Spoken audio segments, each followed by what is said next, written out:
যখনই কিছু চটপটা মুখরোচক খেতে ইচ্ছা করবে তখন বানিয়ে নিতে পারেন এই রেসিপিটা। বাড়িতে শুধু আলু থাকলেই হবে, তাতেই তৈরি হয়ে যাবে এইরকম লোভনীয় টক ঝাল আলুর রেসিপিটা, যেটা খেতে দারুণ হয়।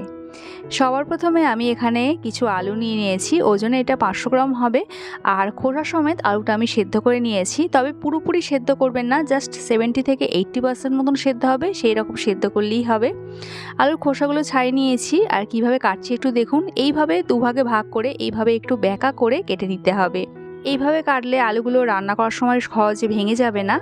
আর আলুর পিসগুলো ঠিক এরকম একটু বড় বড় মাপের কাটলে কিন্তু ভালো হবে এই রেসিপিটা। আলুটা সাইডে রেখে দিয়ে একটা ফ্রাইং প্যান নিয়ে নিয়েছে, তাতে দিয়ে দিচ্ছি একটু চিনেবাদাম। চিনেবাদামটা এখানে একটু ভেজে নেব। আর এই চিনেবাদামটা খোসা সমেতই থাকলে হবে, অসুবিধা নেই তাতে। লো ফ্লেমে 3 মিনিট মতন চিনেবাদামটা এখানে ভেজে নিয়েছি, তাতে কিন্তু ঠিকঠাক ভাজা হয়ে যাবে। এবার চিনেবাদামটা একটু ঠান্ডা করে মিক্সিং জারের মধ্যে দিয়ে দেবো। আর এই খোসা সমেতই একটু ব্লেন্ড করে নেব। খুব একটা মিহি গুঁড়ো করার দরকার নেই, ঠিক এরকম একটু চিনেবাদামের গুঁড়ো হলেই কিন্তু হবে। এবার রান্নার জন্য একটা কড়াই বসিয়ে নিয়েছি, আর তার মধ্যে দিয়ে দিলাম 3 থেকে 4 চামচ মতন সর্ষের তেল। এই রেসিপিটা আপনারা সাদা তেলেও কিন্তু করতে পারেন। সবার প্রথমে এখানে দিয়ে দেবো হাফ চামচ গোটা ধনে, আর গোটা ধনেটা একটু ক্রাশ করে দেওয়া আছে হামানদিস্তায়। আর এই সাথে এখানে দিয়ে দিচ্ছি হাফ চামচ কালো সর্ষে আর হাফ চামচ গোটা জিরে। আপনাদের কাছে যদি মৌরি থাকে হাফ চামচ মৌরিও এতে দিয়ে দিতে পারেন। তারপর এখানে অল্প একটু আদা কুচি দিচ্ছি, আদাটা একটু জুলিয়ান কাট করা আছে। আর এর সাথে এখানে দিয়ে দিচ্ছি 3টে কাঁচা লঙ্কা কুচি। এবার গ্যাসের ফ্লেমটা লোতে রেখে সব কিছু নেড়ে চেড়ে ভালো করে একটু ভেজে নেবো। তবে অনেকক্ষণ সময় ধরে কিন্তু ভাজার দরকার নেই, জাস্ট 1 থেকে 1.5 মিনিট মতন একটু ভেজে নেবো, যাতে আদা কাঁচা গন্ধটা চলে যায় আর ফোড়নটা থেকে সুন্দর একটা গন্ধ বের হয়। তো এখানে মশলাটা ভাজা হয়ে গেছে, এবার এখানে সেদ্ধ আলুটা দিয়ে দেব। আলুটা দেওয়ার পর গ্যাসের ফ্লেমটা লোতে রেখেই সব কিছু আবারও ভালো করে একটু নেড়ে ছেড়ে ভেজে নেবো। এর আগে আলুর আপনারা অনেক রেসিপি খেয়ে দেখেছেন, তবে এইভাবে একবার আলুর রেসিপিটা তৈরি করে দেখবেন। এর স্বাদ গন্ধ কিন্তু সব রেসিপির থেকে আলাদা হবে, খেতেও কিন্তু দারুণ সুস্বাদু হবে। এতটাই টেস্টি হয় যে আপনারা শুধু খেতেও ভীষণ পছন্দ করবেন। এছাড়া রুটি লুচি দিয়েও কিন্তু খেতে পারবেন। তো আলুটা এখানে ভাজা হয়ে গেছে, এরপর এখানে আমি স্বাদ মতো নুনটা দিয়ে দিলাম। আবারও একটু নেড়ে ছেড়ে নুনটা আলুর সাথে ভালো করে একটু মিশিয়ে নিতে হবে। আর ভালো করে মেশানো হয়ে যাওয়ার পর এখানে আমি একটু ঢাকা দিয়ে দেবো, এতে আলুটা খুব সফট হয়ে যাবে আর নুনটা পুরোপুরি আলুর সাথে মিশে যাবে। তো আমি এখানে 2 মিনিট মতন ঢাকা দিয়ে রেখেছিলাম। 2 মিনিট বাদে ঢাকাটা খুলে নিলাম। আগে থেকে দেখতেই পাচ্ছেন আলুটা নরমও হয়ে গেছে আর ভালোভাবে সব কিছু মিশে গেছে।